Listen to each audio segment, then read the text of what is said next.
नमस्कार, in news में आपका स्वागत है। मैं हूं श्रेया सिंह राठौर। आप देख रहे हैं पढ़ू उत्तराखंड।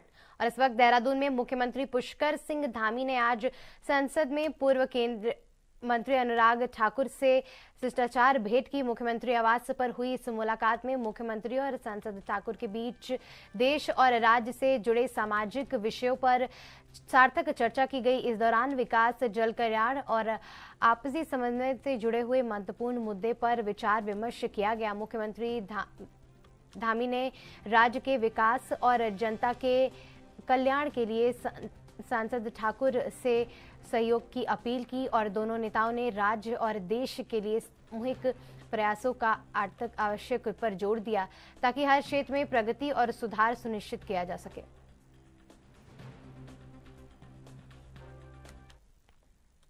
उधम सिंह नगर में एक किसान की खुदकुशी करने से पहले 4 मिनट का ज्यादा वीडियो बयान उसने कई लोगों पर गंभीर आरोप लगाया है। खासकर एसओ और एसएसपी उधम सिंह नगर पर आरोप लगाते हुए किसान ने कहा कि उनके साथ 4 करोड़ रुपए का फ्रॉड किया गया है। जब उन्होंने इस आदर का एसओ से मदद मांगी तो उन्होंने केवल मदद नहीं की बल्कि प्रताड़ित भी किया। किसान ने एसएसपी को भी कटघरे में खड़ा कर दिया है। मामले की गंभीरता को देखते हुए मुख्यमंत्री ने डीजीपी और मुख्य सचिव के विचार विमर्श कर रिपोर्ट मांगी है और कुमाऊं कमिश्नर दीपक रावत को मजिस्ट्रेट जांच के आदेश दिए हैं। मुख्यमंत्री ने कहा कि आरोपियों पर गहरी जांच की जाएगी, दोषी पाए जाने पर उन पर कठोर कार्रवाई की जाएगी।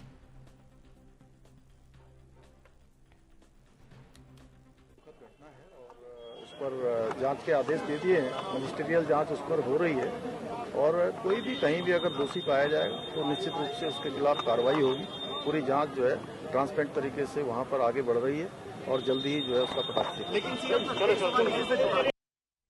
उत्तराखंड के मुख्यमंत्री पुष्कर सिंह धामी ने मुख्यमंत्री आवास सूचना विभाग उत्तराखंड सरकार द्वारा प्रकाशित नववर्ष 2026 के अधिकारित कैलेंडर का विमोचन किया। इस अवसर पर मुख्यमंत्री ने कैलेंडर के आकर्षित स्वरूप, उत्कृष्ट मुद्रा गुणवत्ता और विषय स्वरूप की सराहना की। उन्होंने कहा कि ये कैलेंडर राज्य सरकार की योजनाएं, उपलब्धियों और जन कल्याणकारी नीतियों के साथ साथ सरकार द्वारा लाए गए ऐतिहासिक और दूरदर्शी निर्णय को प्रभावित रूप से जनमानस तक पहुंचाएगा और एक महत्वपूर्ण माध्यम बना है। मुख्यमंत्री धामी ने इसे उत्तराखंड की विकास यात्रा और प्रशासनिक प्रतिबद्धता का प्रतीक बताया। इस दौरान सूचना महानिदेशक बंसीधर तिवारी भी मौजूद रहे।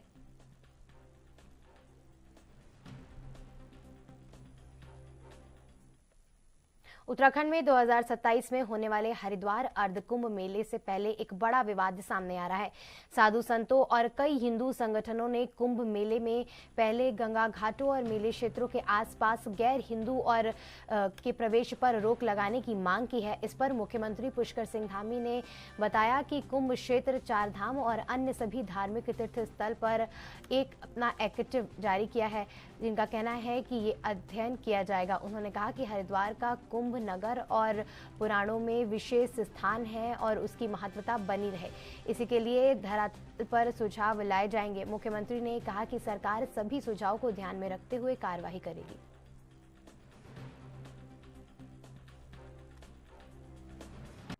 कुंभ क्षेत्र में ये रहा भी है कि गैर हिंदुओं के प्रवेश को लेकर आपत्तियां रहती हैं। क्या सरकार इस पर कोई डिसीजन ले रही है? क्या कुछ है? देखिए, चूंकि कुंभ क्षेत्र है, कुंभ का आयोजन है, कुंभ मेला है, 4 धाम यात्रा है, हमारे अन्य धार्मिक स्थल हैं, अन्य जो हमारे तीर्थ स्थान हैं, उन सभी का अपना एक एक्ट होता है और उस एक्ट का हम अध्ययन कर रहे हैं। और वहाँ के स्टेक होल्डर्स जिनके बारे में आपने कहा, पूज्य साधु संतगण हैं वहाँ पर। अगर हरिद्वार की मैं बात करूँ तो गंगा सभा है, हमारी अन्य जो वहाँ की धार्मिक संस्थाएं हैं, उनके द्वारा जो भी सुझाव आएंगे, और सरकार चूँकि उनके सुझावों पर ही अमल करती है, वो सब सुझाव देंगे। और जो माँ गंगा का जो एक स्थान है, हरिद्वार का अपना एक स्थान है, पुराणों में है, उसकी अपनी महत्ता है कि वहाँ जाने से ही लोगों के कष्ट और पाप समाप्त हो जाते हैं। तो उस स्थान की महत्ता बनी रहे। जब स्टेक होल्डर्स बात करेंगे तो सरकार का भी जो है उसमें निश्चित रूप से सरकार वही काम करती है जो स्टेक होल्डर्स कहते हैं। अंकिता भंडारी प्रकरण में अब एक नया मोड़ आ गया है। पर्यावरणविद डॉक्टर अनिल प्रकाश जोशी ने वीआईपी का नाम उजागर करने के लिए देहरादून के बसंत विहार थाने में रिपोर्ट दर्ज कराई है। आने वाले दिनों में सीबीआई जांच पर इस बात पर पहलू पर जांच होगी। इस मामले में अंकिता के पिता द्वारा मुख्यमंत्री को दी गई एप्लीकेशन की जांच में इसे शामिल किया जाएगा। कांग्रेस पूर्व प्रदेश अध्यक्ष प्रतिमा सिंह ने इस मामले में डॉक्टर जोशी की भूमिका पर सवाल उठाया और आरोप लगाए। सभी लोग श्रेय लेने का होड़ में जुटे हुए हैं।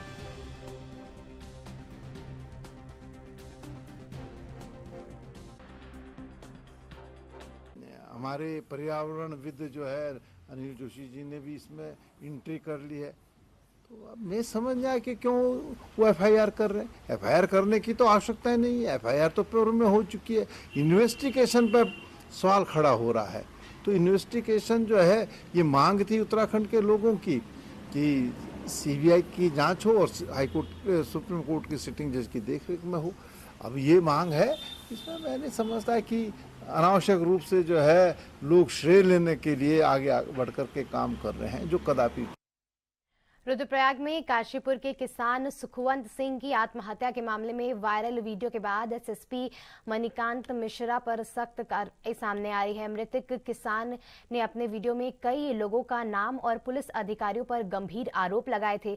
वीडियो के वायरल होने के बाद एसएसपी की लापरवाही के चलते थाना आरटीओ में ओके और उप निरीक्षक निलंबित करने की बात निकलकर सामने आ रही है। इसी के साथ चौकी एगी और पूरी टीम लाइन हाजिर की गई है। एसएसपी मिश्रा ने स्पष्ट रूप से पुलिस कार्यशाला में भी इस प्रकार की लापरवाही बरते जाने पर बात की है और इस मामले में मजिस्ट्रेट जांच के निर्देश पहले ही मुख्यमंत्री धामी द्वारा दिए जा चुके हैं।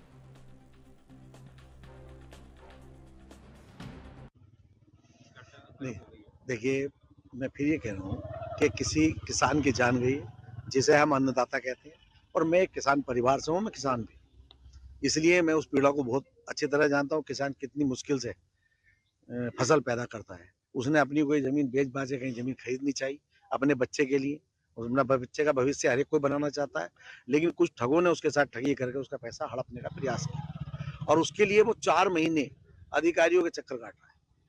लेकिन 4 महीने में उसकी किसी एक व्यक्ति ने, मैं कह रहा हूँ कि किसी की संवेदना सबकी मर गई, और वो ऐसा नहीं है कि नेताओं पे नहीं गया होगा, जरूर गया होगा काशीपुर के नेताओं। मामला था, हमारा किसान था सुखवंत सिंह, उनकी ज़मीन थी यहाँ पर लगभग 5-6 एकड़। ये कुछ टाइम पहले इन्होंने बेची ज़मीन, पुश्तैनी ज़मीन थी। उसका जो भी पैसा था लगभग बता रहे हैं 3 करोड़ 80 लाख के करीब। वो यहाँ के जो डीलर थे उनके चक्कर में फंस गया।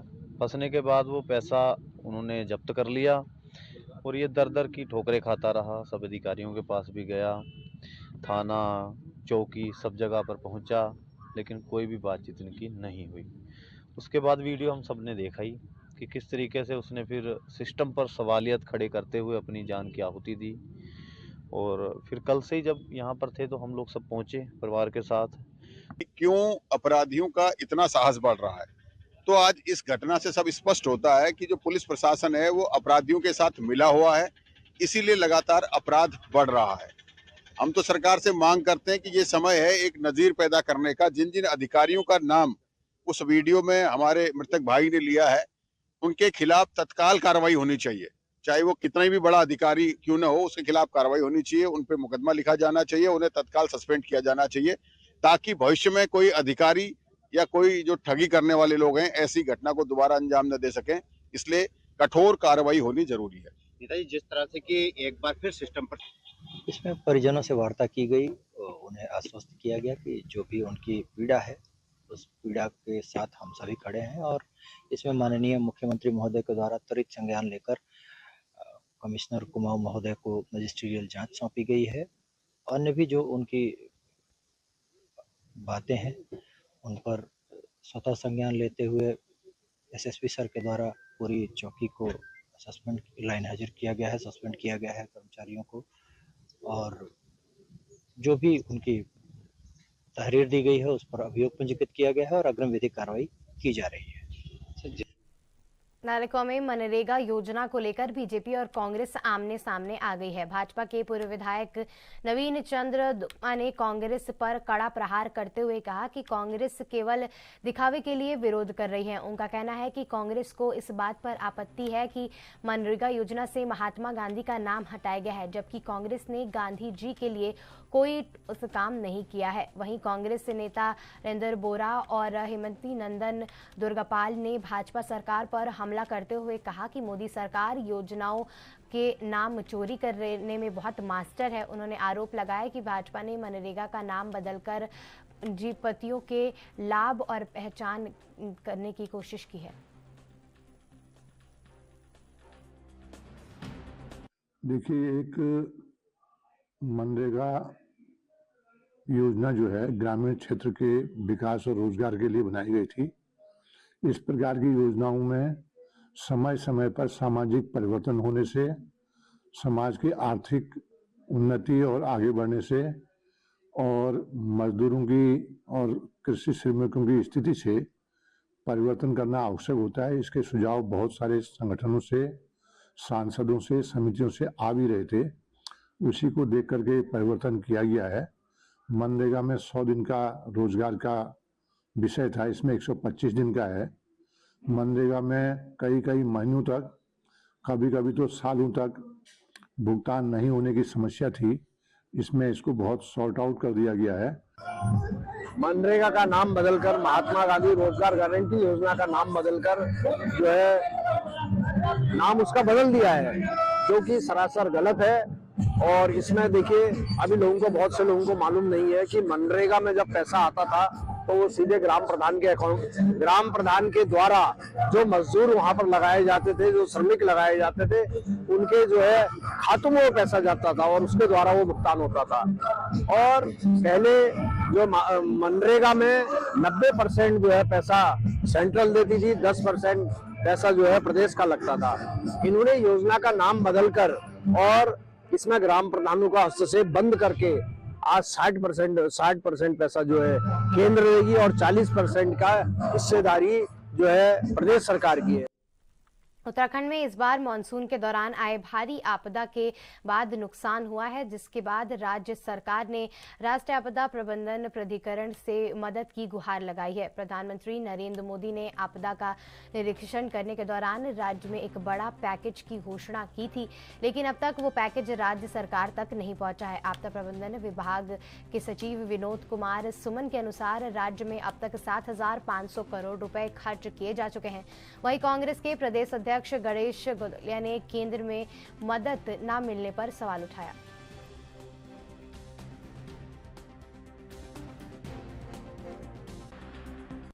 कितना आया अभी तक और कितना बाकी रह गया, या कहाँ क्या व्यवस्था की? देखिए, आपदा के जो पैसा आता है वो हर प्रकार के मद में, अलग अलग मद में आता है, और जिस मद में पैसा आता है उसी मद में खर्चा कर रहे हैं। पहली बार ऐसा हुआ कि हम लोग 700 करोड़ से ज़्यादा जनपदों को खर्चा कर चुके हैं, बांट चुके हैं। बाकी पैसा जो लगातार आ रहा है उसको खर्चा करने की कार्रवाई। सर, राहत की, अच्छा, ये तो बहुत ही चौंकाने वाला खुलासा है कि आपदा राहत के जो कामों के लिए जो घोषणा हुई थी मोदी जी के द्वारा, वो धनराशि अभी तक राज्य को नहीं मिली। और बरसात का दूसरा सीजन आने में करीब 5 महीने का समय है, 6 महीने का समय है।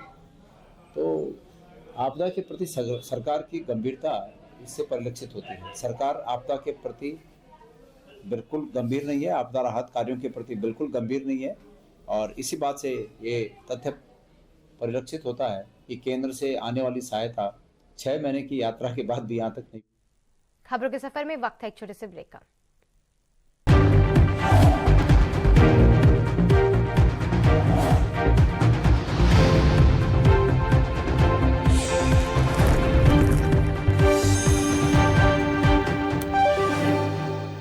ब्रेक के बाद आपका स्वागत है।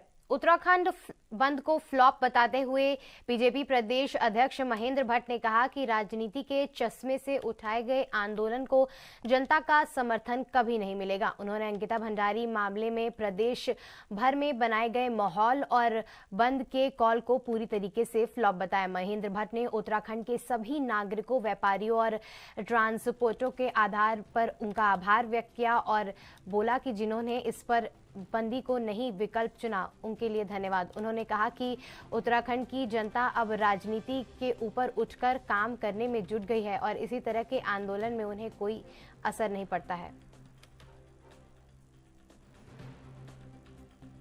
देखिए, राजनीति के चश्मे से अगर कोई आंदोलन खड़ा होता है तो उसको जनता का समर्थन कभी मिल नहीं सकता है। अंकिता भंडारी मामले में जिस प्रकार वातावरण पूरे प्रदेश के अंदर बनाया गया और बंद की कॉल दी गई, आज वो बंद पूरी तरह फ्लॉप रहा। मैं उत्तराखंड के सभी नागरिकों का आभार व्यक्त करता हूँ, ट्रांसपोर्टरों का आभार व्यक्त करता हूँ, व्यापारियों का आभार व्यक्त करता हूँ कि उन्होंने इस प्रकार की राजनीति का अंजाम देने वाले, इस प्रकार राजनीति को प्रोत्साहित देने वालों को एक प्रकार से मैं हतोत्साहित किया है और आज का बंद पूरी तरह फ्लॉप रहा। उत्तराखंड के नेता प्रतिपक्ष यशपाल आर्या ने प्रदेश सरकार की जन जन की सरकार, जन जन के द्वार योजना पर तीखा व्यंग कसा। उन्होंने कहा कि अब राज्य में सरकार नाम की कोई चीज नहीं बची है। उन्होंने कांग्रेस और बीजेपी सरकार के कार्यों की तुलना करते हुए कहा कि कांग्रेस ने प्रदेश में बेहतर विकास किया था। अंकिता भंडारी हत्याकांड पर यशपाल आर्या ने सरकार की भूमिका को संदिग्ध बताते हुए आरोप लगाया कि सरकार ने अब तक कोई भी ठोस कदम नहीं उठाया है। उन्होंने कांग्रेस पार्टी से लगातार जनता के मुद्दे पर उठाने पर सरकार को घेरने का काम किया।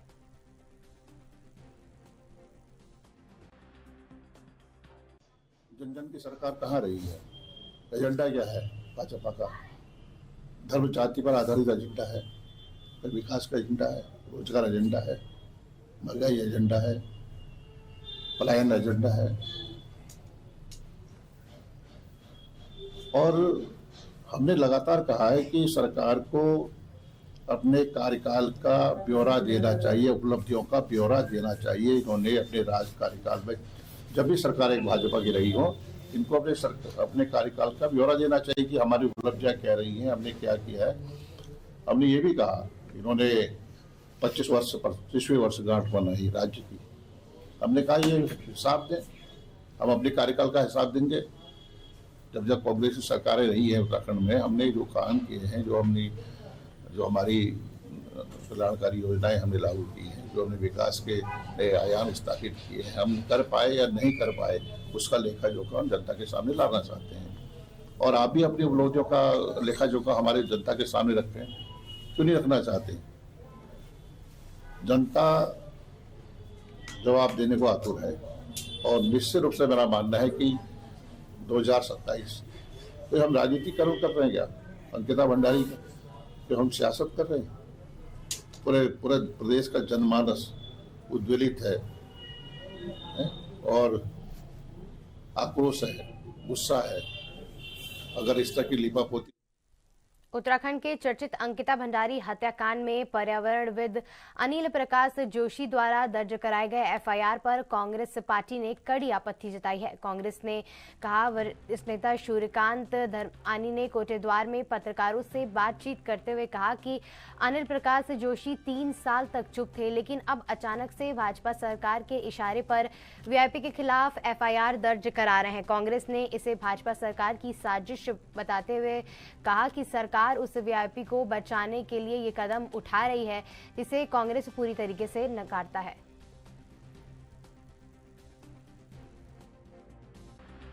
जब सीबीआई जांच के संस्तुति राज्य की सरकार ने करी तो वो थाने में पहुंचते हैं और वहां पर एक रिपोर्ट लॉन्च करते हैं। डीजीपी से बात करी उन्होंने, ऐसा उनकी वीडियो में है। उन्होंने कहा कि मैंने डीजीपी से बात करी, डीजीपी ने डायरेक्शन दिया और उस पर एफआईआर लॉन्च हो गई। अब उसके तत्काल बाद आईजी गढ़वाल ये बयान देते हैं कि जो डॉक्टर अनिल प्रकाश जोशी ने कंप्लेंट करी है, एफआईआर करी है, उस पर सीबीआई जांच करेगी। ये एक और प्रयास है वीवीआईपी को बचाने का, क्योंकि जो इसमें उत्तराखंड महिला कांग्रेस ने महिला एवं बाल विकास मंत्री रेखा आर्या के पति गिरधार लाल साहू के खिलाफ 2 जनवरी को कोतवाली रांडलवाला में शिकायत दर्ज कराई थी, लेकिन 10 दिन तक कोई कार्रवाई नहीं होने पर महिला कांग्रेस की प्रदेश अध्यक्ष ज्योति रौतेला ने अपने साथियों के साथ कोतवाली में धरना प्रदर्शन और विरोध जताया। ज्योति रौतेला ने आरोप लगाया कि पुलिस मंत्री के दबाव में आकर शिकायत पर कार्रवाई नहीं कर रही है।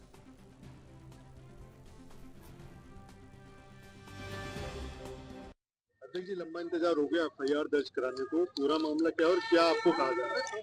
देखिए, इस तरीके से आपको और पूरे प्रदेश के लोगों को समझना पड़ेगा कि जब भाजपा के लोग कल्प्रिट होते हैं, वो अपराधी होते हैं या वो अपराधी घटनाओं में शामिल होते हैं, तो पुलिस प्रशासन सरकार के दबाव में, भाजपा के दबाव में एफआईआर नहीं लॉन्च करता। और जब इस प्रदेश के लोग सरकार के खिलाफ, सत्ता के खिलाफ बोलते हैं, तो उनको भाजपा की सरकार जेल भेजने का काम करती है। हमने 2 तारीख को ये तहरीर दी हुई है कि गिरधारी लाल साहू ने इस देश की महिलाओं का अपमान करा, उन्होंने महिलाओं को बिकाऊ बताया और इसकी जांच होनी चाहिए कि क्या वो किसी ऐसे रैकेट से संबंधित है, किसी ऐसे गिरोह को जानते हैं जो महिलाओं का व्यापारीकरण कर रही है।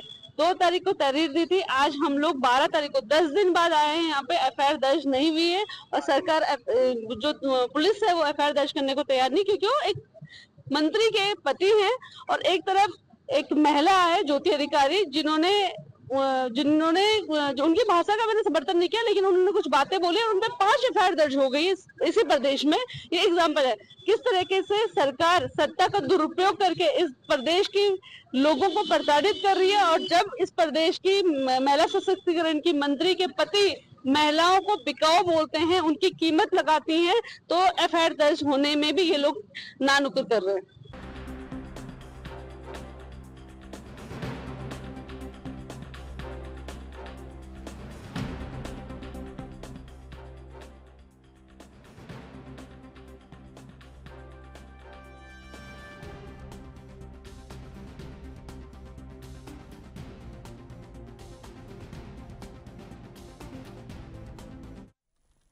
राष्ट्रीय युवा दिवस के अवसर पर मुख्यमंत्री पुष्कर सिंह धामी ने राज्य के युवाओं को बधाई दी। इस मौके पर सीएम धामी ने कहा कि प्रदेश में खेल और रोजगार के क्षेत्र में युवाओं को आगे बढ़ाने के लिए ढेर सारी शुभकामनाएं प्रदान करता है। प्रधानमंत्री नरेंद्र मोदी के मार्गदर्शन में इस दिशा में कई कार्य हो रहे हैं। मुख्यमंत्री ने बताया कि अब तक 27,000 से अधिक युवाओं को रोजगार से जोड़ा गया है। इसके अलावा खेल के क्षेत्र में भी राज्य के भीतर अंतरराष्ट्रीय स्तर पर सुधार किए जा रहे हैं। सीएम धामी ने ये भी कहा कि उत्तराखंड अब बड़ी खेल योजनाओं की मेजबानी के लिए तैयार है।